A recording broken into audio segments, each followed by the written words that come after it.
নমস্কার, আমি আবারও চলে এসেছি একটা রেসিপির সঙ্গে। আজ করব কাশ্মীরি আলুর দম। কাশ্মীরি আলুর দম করার জন্য আমি আলু কেটে নিয়েছি। এখানে আছে টমেটো, কিশমিশ, কাজু, চালমগজ, আর আছে সাদা তিল। সাদা তিলটা আমি একটু ধুয়ে নিয়েছি ছাঁকনি করে। অনেক সময় অনেক কিছু ময়লা থেকে যায়, আর এমনি ধুতে গেলেও পুড়ে যায়, নষ্ট হয়ে যায়, সেই জন্যে আমি আলাদা করে ছাঁকনিতে ধুয়ে নিয়েছি। আর দেবো এর মধ্যে একটু পোস্ত, সাদা তিল, চালমগজ, কাজু, কিশমিশ, আদা আর টমেটো, এটার একটা পেস্ট তৈরি করব। তো পোস্তটা এখন আমি এখানে দিইনি, আমি পরে দিচ্ছি যখন দেখাবো। আর এখানে আছে গুঁড়ো মশলার মধ্যে লঙ্কা গুঁড়ো, হলুদ গুঁড়ো, জিরে ধনে গুঁড়ো, আর ফোড়নের জন্য আছে গোটা গরম মশলা, জিরে আর তেজপাতা, আর নুন, তেল তো জল অবশ্যই লাগবে। তো চলুন আলুটাকে আমি আগে সিদ্ধ করে নিই। কুকারের মধ্যে আমি নুন আর জল দিয়ে আলুটা দিয়ে দিয়েছি। তো চলুন এবার সিদ্ধ করে নিয়ে একেবারে আসছি। এর মধ্যে দিয়ে দিয়েছি পোস্ত আর বাকি মশলাগুলো, আদা, কাজু, কিশমিশ, চালমগজ, সাদা তিল আর টমেটো। তো চলুন এটা একটা পেস্ট করে নিয়ে আসি।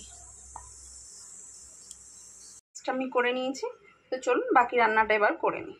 কড়াইতে আমি তেল গরম হতে বসিয়ে দিয়েছি। দিয়ে দেব তেজপাতা আর বাকি ফোড়নগুলো। তো চলুন ফোড়নটা দিয়ে দিই। ফোড়নটা আমি দিয়ে দিয়েছি। তো চলুন এবার ফোড়নটা ভেজে নিয়ে আসছি। ফোড়নটা ভাজা হয়ে গিয়েছে, এবার আমি আলুগুলো ছেড়ে দেবো। আলুগুলো কিন্তু আমি পুরো সিদ্ধ করে নিইনি, 80% মতো সিদ্ধ করে নিয়েছি। তো চলুন আলুগুলো দিয়ে আসছি। আলুটা দিয়ে দিয়েছি, একটু নাড়াচাড়া করে নেব। একটু আলুটা ভাজা ভাজা হয়ে যায়। আলুটা আমি হালকা করে ভেজে নিয়েছি।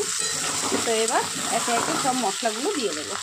প্রথমেই দিয়ে দেবো পেস্ট করে রাখা যে মশলাটা, কাজু, কিশমিশ, চালমগজ, পোস্ত, সাদা তিল, আদা, টমেটো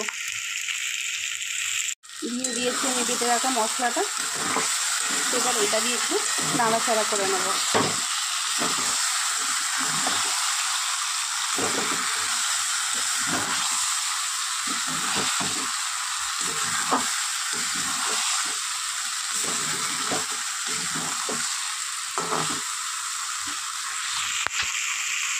এটা একটু নাড়াচাড়া করে নিয়ে নাড়াচাড়া করে নিয়েছি।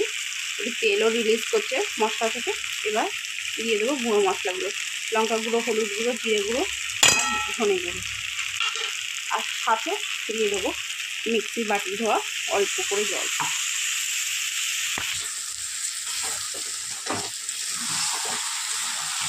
চলুন এটাও খুব ভালো করে কষিয়ে নিয়ে আসছি।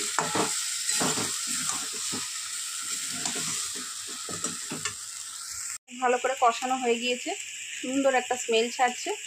এবার দিয়ে দেবো আমি পরিমাণ মতো জল। খুব বেশি জল দেব না, কারণ আলুটা অলরেডি সিদ্ধ করা। আর এখনও কিন্তু আমি কোনো নুন দিইনি। এবার দিয়ে দেবো নুন,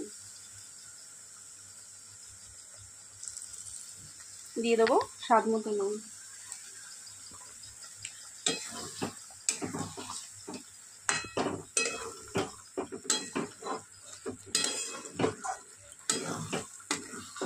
এবার গ্যাস আস্তে করে দিয়ে রান্না করে নেব। তরকারিটা হয়ে এসছে। এবার দিয়ে দেবো অল্প একটু কসুরি মেথি, কোনো রোস্ট করিনি, আমি এমনি দিয়েছি। আর সাথে দিয়ে দেবো একটুখানি পরিমাণ ঘি, আর দেব খুব সামান্য চিনি। যেহেতু নিরামিষ তরকারি, স্বাদটা ব্যালেন্স করার জন্য আমি দিলাম।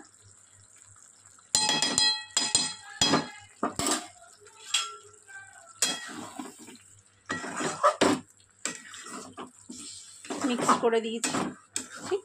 তো চলুন এবার এটা হয়েও গিয়েছে, এবার নামিয়ে নিয়ে আসছি। আমার কাশ্মীরি আলুর দম। তো যে যদি রেসিপিটা ভালো লেগে থাকে অবশ্যই লাইক শেয়ার অ্যান্ড সাবস্ক্রাইব করবেন। আর রেসিপি সম্পর্কে কিছু জানার থাকলে অবশ্যই আমায় কমেন্ট করবেন, আমি তার রিপ্লাই দেবো। তো চলুন আজকের মতো টাটা, দেখা হবে অন্য কোনো দিন অন্য কোনো রেসিপির সঙ্গে।